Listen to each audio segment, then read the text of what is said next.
Hi, everybody. Welcome back to the Real Estate Insider Podcast, the show where we spotlight the agents who actually move the market, not the ones dancing for views. I'm your host, Jared Sawyer. I spent 22 years inside the mortgage industry, working alongside some of the best real estate agents that I could possibly ask for. Everyone from first time to complex investors, and I get to collaborate with some of the sharpest agents in the country. What I love about conversations like today's is I get to sit down with people who really know this business inside and out, work on the streets, door to door, inside the negotiations, and work in the trenches. My goal is simple: highlight what's working, tell real stories, and make the whole world of real estate feel a hell of a lot more authentic than it seems to be sometimes. Today's guest is someone I'm excited to dig in with. Johnny Walker, not the whiskey, is a native veteran, longtime Phoenix agent, and the guy teaching 2,500 agents how to actually go out and get a deal done today, not someday. He's well closed over 100 homes.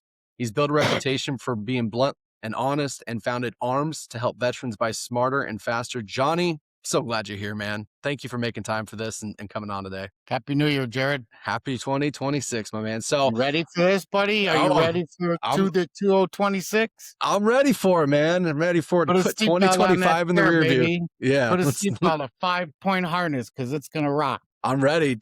Start with your story a little bit. For those that don't know you, you're a Chicago guy, went through the Navy, furniture sales.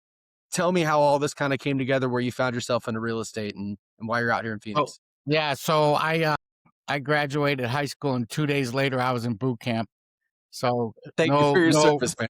Yeah, that was my dad's idea. So right into the service, I spent 4 years on a destroyer out of San Diego Naval Base, a Aspirations class destroyer, which was an awesome experience. I'd recommend it for anybody. Got out of the service, and then somebody told me it was 10-to-1 girls to guys in Phoenix. So I was like, see, California, and I moved here, and I figured even I could get a date here.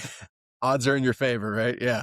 Yeah, the odds were good. So I moved to Arizona in like April of '86. Did some sales jobs, got around, and then I got a job selling furniture wholesale to furniture stores. I traveled Arizona, New Mexico, Colorado, Utah, Vegas, and El Paso. I did that for like 18 years. And that entire industry kind of moved to China. And I had Chinese bosses that were asking me to do stuff that I just didn't feel comfortable doing, because I still got to look myself in the mirror and go to church on Sundays. Amen, man.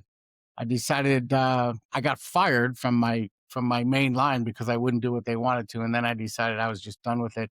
And I got into real estate. And that was 2005, I believe. I started as a lender, and then I got into title.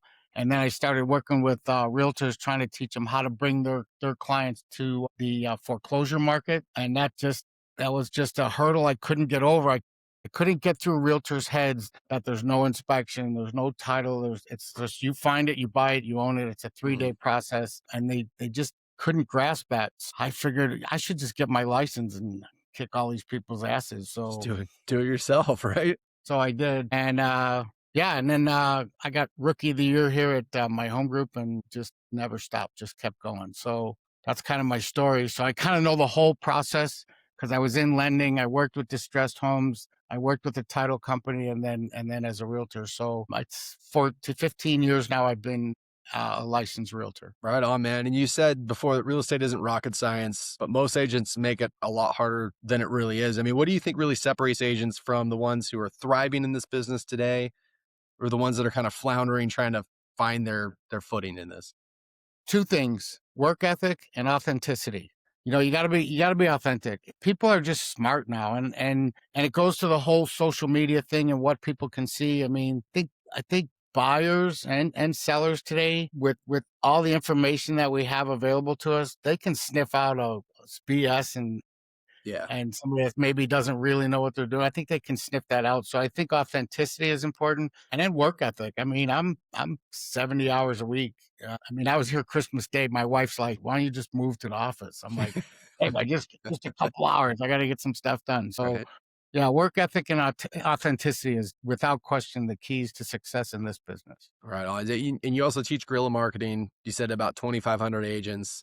We have 2,500 agents here at my home group. I'm not sure exactly what the number is now, but I teach several different courses. None of them are CE. They're all business generation courses. And I will tell you that the powers that be at my home group forced me to put as my first slide on my presentation the parental advisory, like they put on a rap album, because I shoot really straight, and my classes aren't for everybody, but I got to say, there's been a lot of people that have some success with the stuff I teach, and it's way out of the box. It's not. You're not going to learn that in real estate school, or it's pretty straightforward. I mean, I think out of the box is mandatory these days, right? I mean, because in this day and age, like you talked about, consumers are really smart. They've seen it. They've seen a lot of the BS that's out there. And I think being authentic is going to come through, but also you have to have a unique angle. You talked about what goes into go get a deal today. What does that actually look like? If I'm a realtor and I'm struggling and I need to go get a deal today because I got to eat, what does that look like? So if you were James Bond, you're also known as who? 007. 007, right? You're Right. not a secret agent. Don't be a secret real estate agent. Let people know what you do. Wear a shirt that people say, hey, what's that mean? Or have a name tag. Or, my wife, I drive her crazy. We go to the grocery store and I talk to everybody. Now, is that the way everybody can do it? Probably not. But man, I can't tell you how many deals I've gotten by just talking to people and saying, oh, man, if you ever need a realtor, let me know. And it sounds cliche maybe, or a lot of people don't have the guts to do something like that. But yeah, man, you never know. I do a lot of relocation. So I have billboards all over Chicago touting my relocation program. Mm-hmm. So yeah, I mean, there's a lot of, I never met you in my life that I'm hoping that's going to work. You never know who you're going to run into, or you never know who you're going to run into that might know somebody that needs a realtor. And I go at it from a consultative kind of sell. I don't, hey, can you want to buy a house? You want to sell a house? I'm like, look, if you ever just want information, you want to know what the market's doing, anything like that, then you end up with a funnel with people that you just keep feeding people into a funnel and good things happen. As long as you keep up with them. Yeah, it's sometimes can be difficult, but your philosophy on, and I remember this from our first conversation, you talking about telling clients really what they need to hear, even if it costs you a deal. Where does that come from for you? Where does that integrity really come from? Because it's hard sometimes in sales because, we got to eat. But, I admire that you're willing to really be truthful with people. So what inspires that? Or I guess where's that really come from for you? If I got to be honest with you, it's the way I was raised. I was raised on the south side of Chicago where, it ain't easy. I mean, nothing's handed to you. You got to go and get it. Kind of a tough upbringing. And then my spiritual relationship, I just don't lie to people. And you want to know the truth, Jared? Absolutely. I'm not smart enough to lie to people because then I got to remember all the lies I told everybody, and I'm not capable of that. So I'm better off just telling the truth. That way I don't get caught in some BS that I told somebody, and hopefully.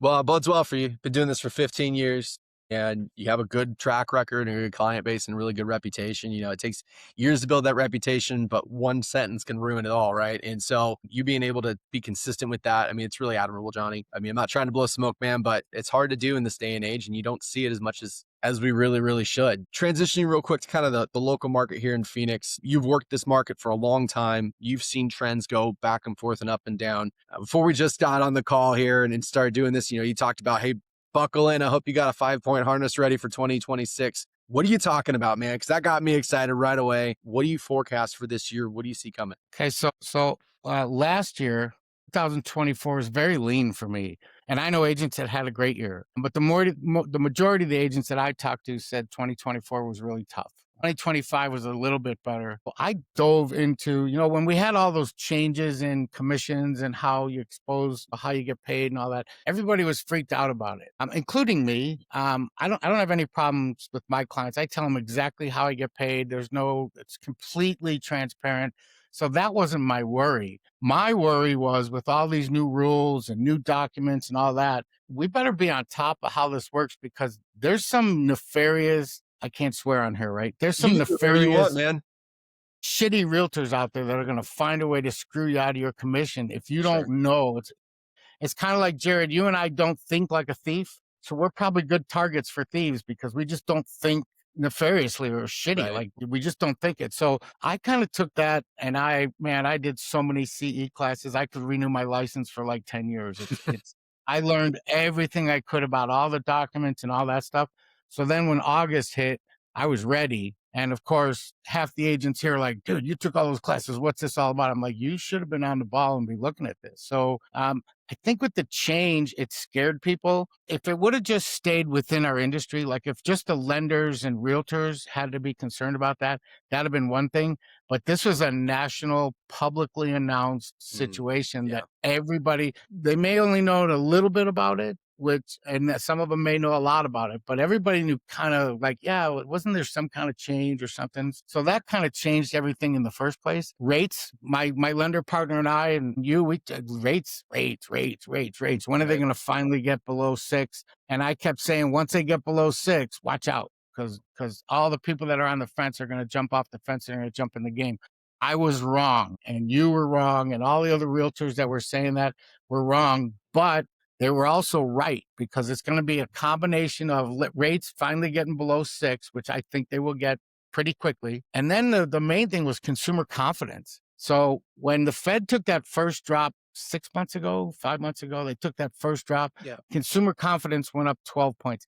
Jared, I don't know how they measure that. I don't. It's a mystery to me too. Yeah, there's an algorithm or something. I don't even know what 12 points means. But I do know this, that consumer confidence, when it went up 12 points, all of a sudden phones started ringing. I started getting more inquiries. Then we took that second drop and it went up another 20 points. Again, I don't know their measurements. I believe it's the University of Michigan program that measures consumer confidence. That's news to me. I should dig into that and know more about it. But the numbers went up. Then my phone started ringing for sure. I was starting to get calls off my signs in Chicago. Things started rolling. So that triggered me to take that list as long as my arm of buyers that are sitting on the fence or have been in a portal for 2 years, 3 years, 18 months, 6 months, whatever it might be. I started hitting them and saying, hey, what are you thinking about the market? Where are you guys at on it? Are you still waiting on retirement? I'm retirement age. So I got a lot of buddies in Chicago that are thinking of moving here. I just started conversations, and I would tell you 80% of the people that I talked to on that list, and there's a lot, we're all kind of saying, yeah, we're thinking about getting off the fence and starting to look. Are you going to be available if we come in February? I'm like, let's lock it in now, because I've got a lot of folks coming in. So my barometer is, it's real. Like it's not like maybe it's going to happen. I legit have had conversations with people that have been on the fence that are now saying, yeah, maybe it's time. You know, the other thing too is, and I don't want to make this political under any. This is your time, Johnny. This is not political. I think the last 4 years have been a period of inaction. We take one step forward, we move 2 steps back. And that's not the Republicans or the Democrats' fault. It's all of our fault, because we're so divided and we fight over everything. And let's face it, social media, you can say whatever you want on there. And there's people that believe what, Joe from Ohio decided to write on social media. So I think that the action of the new administration is just pushing the needle, and it's moving stuff. Instead of just sitting there and gelling and sinking, like it's like a memory foam mattress. It just keeps getting pushed down and pushed down. I think just stuff is moving, and I'm happy for that, regardless of who the administration is. I just want to see stuff moving, and I think we're seeing movement. Now, with that said, Jared, that this will come with maybe something you don't want to share. Oh, you're good, man. I think the entry to becoming a realtor is way too shallow, way too shallow. It takes 1,800 hours to get a license to cut hair, and it only takes 90 hours to get a real estate license to practice real estate law. And you're dealing with someone's entire life. Everything, the house is probably the most expensive thing they're ever going to buy. And we have a 90-hour program for entry. I just don't, there's too many people doing this that just don't get it. Yeah. What do you think would need to change as far as a barrier to entry? Because I don't necessarily disagree with that, especially even in the mortgage space where I operate. People need to really respect this in a lot of ways because of what you described. I mean, this is somebody's everything. It's your home. And I feel like sometimes people treat it like a job, not a career. They treat it like, they're going to work. They're not handling a profession. And there's definitely a difference there. What would you change about, the licensing and the hours and what needs to be handled? So I'm not a big fan of NAR. I think NAR's made some huge mistakes, and I'll probably get a phone call or something from somebody about this. I think NAR's first mistake was letting Zillow have access to the MLS. Mm, That's like letting the fox in the hen house. That yeah. was foolish.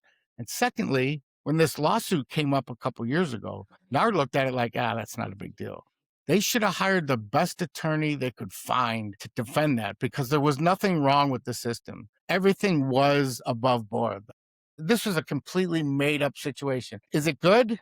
Yeah, there's probably good parts of it, but they certainly should have never lost that lawsuit. And I'm just not a big fan of NAR. And it's kind of like we get extorted every year. We have to pay them to be in the real estate business. And I just don't think they're doing a very good job. Plus they've had a change of, Yeah.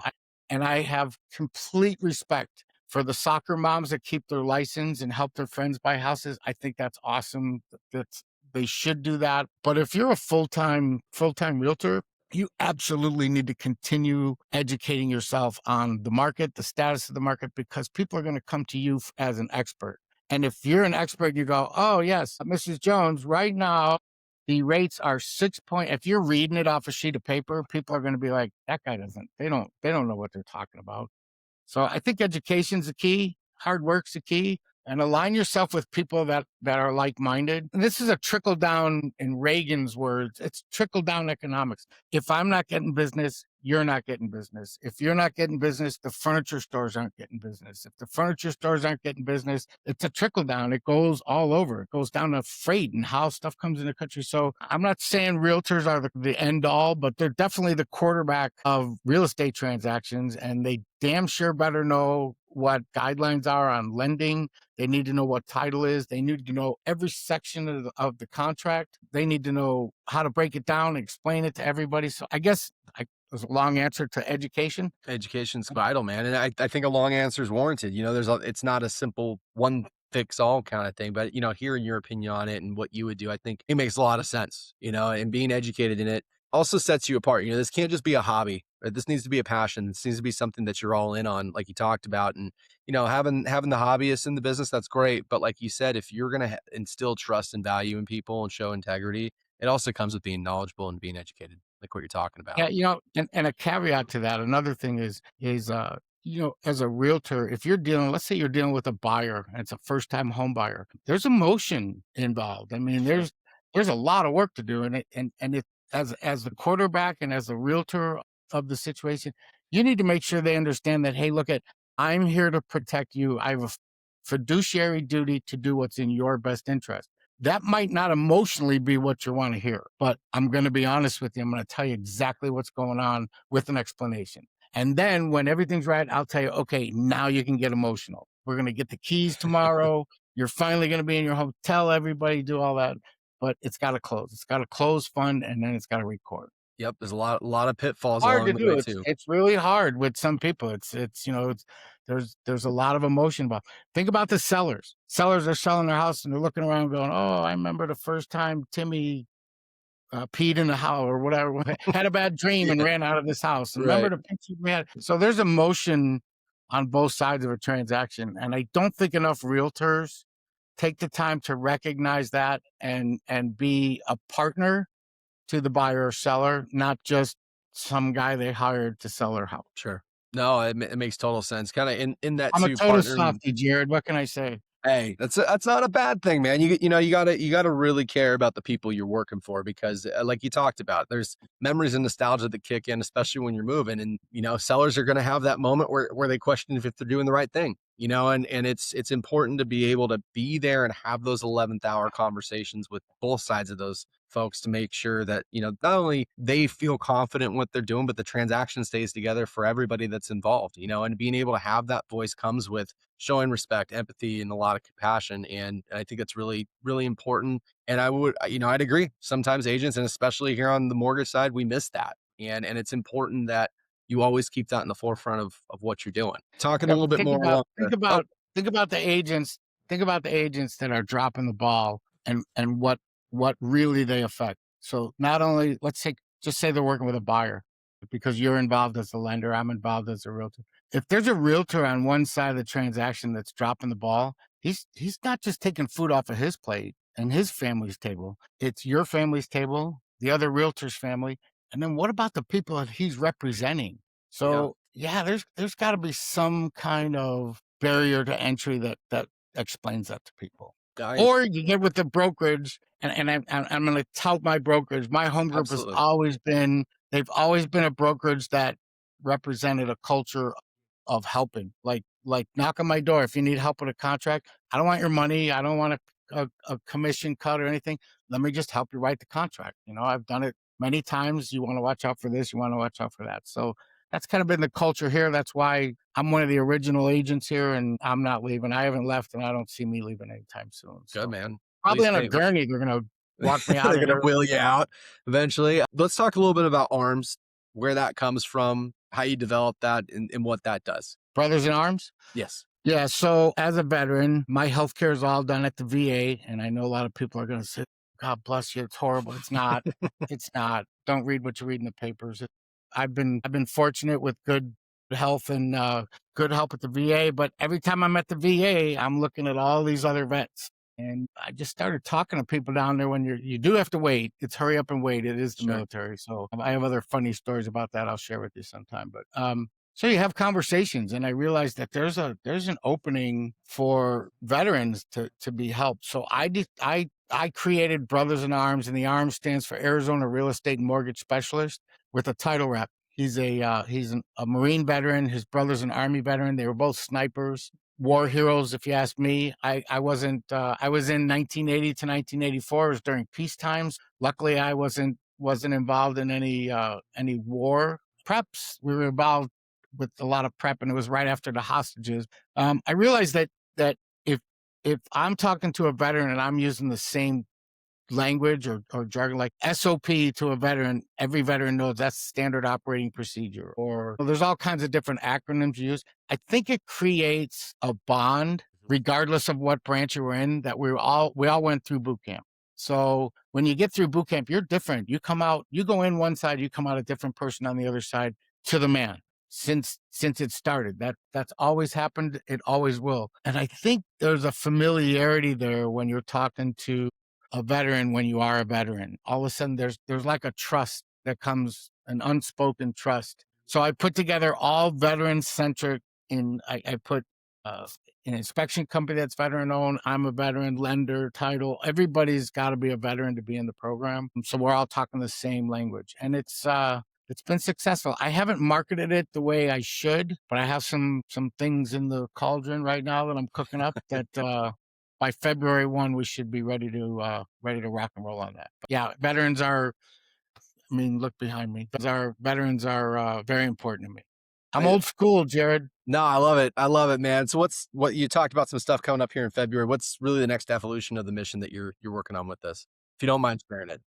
Exposure to the program, because if nobody knows about it, I can't help anybody. So I'm working on some stuff with the marketing team to get that exposure going. And you'll see it when it hits. I'll certainly let you know.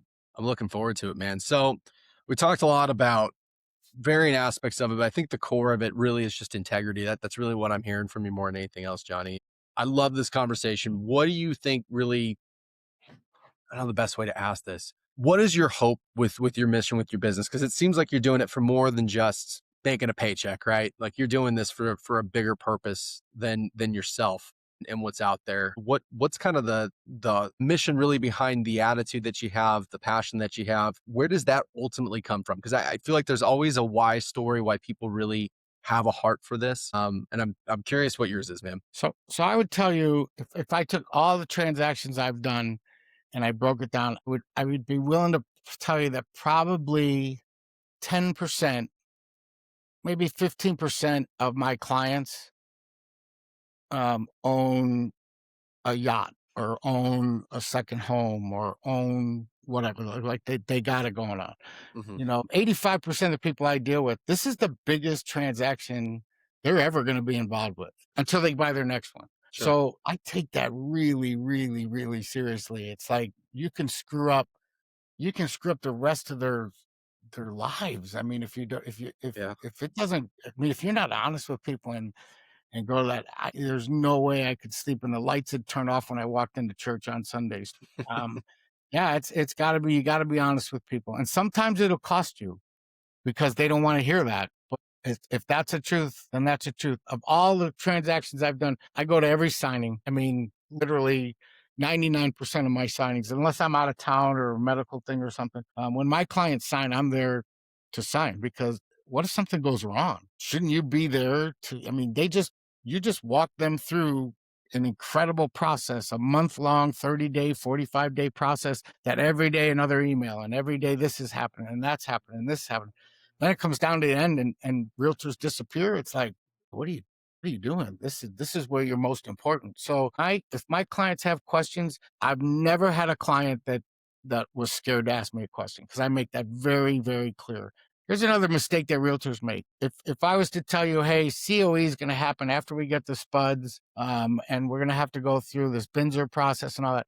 If you haven't sold a house recently, you'd be like, what is that, Chinese? What is all that? So I think young realtors and maybe lazy realtors forget that we do this every day, and they don't. And they're like, they don't want to ask questions. They're like, honey, what was a COE? I don't remember what that means, Right. you know? Or they whisper to each other, what's a Binzer? What's a Spuds? I used to date a girl named Spuds. It's like, I don't get it. So I think that's a big mistake that people in our industry make. You've got to take it down to where they understand it. And if you and I are in a conversation, man, we're throwing stuff out so fast, and we know Sure. exactly what we're talking about, but they don't do this every day. So I think you got to be cognizant of who your audience is, read them, and then understand where you need to start and build them up so that you guys are on the same page. So when it comes to closing, everybody understands, there's no stones unturned, there's no questions. And then you got to be a big resource for them after they get done.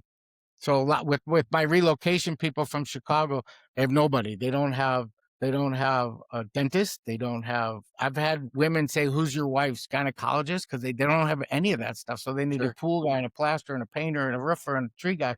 So you have to be a resource. Your deal's not over when they close. Sure. You become a focal point for them in the new Yeah. community, especially relocating and having that, they only know you, and they have that trust there. Of course, I'm going to call Johnny. Who's a good chiropractor, man? Like, where do I go? I mean, that sort of stuff is vital, but I think that's also a testament to you earning. And you got to have that trust. list. Like if somebody calls me, I got it right here. Who do you need? What do you need? I got them all right here on the list. It's beautiful, man. Not to end on a dark note here, but we're out way into the future. You gonna talk about my White Sox? That's No. Really We're not going to hit you below the bell, man. So we're going to go way out into the future.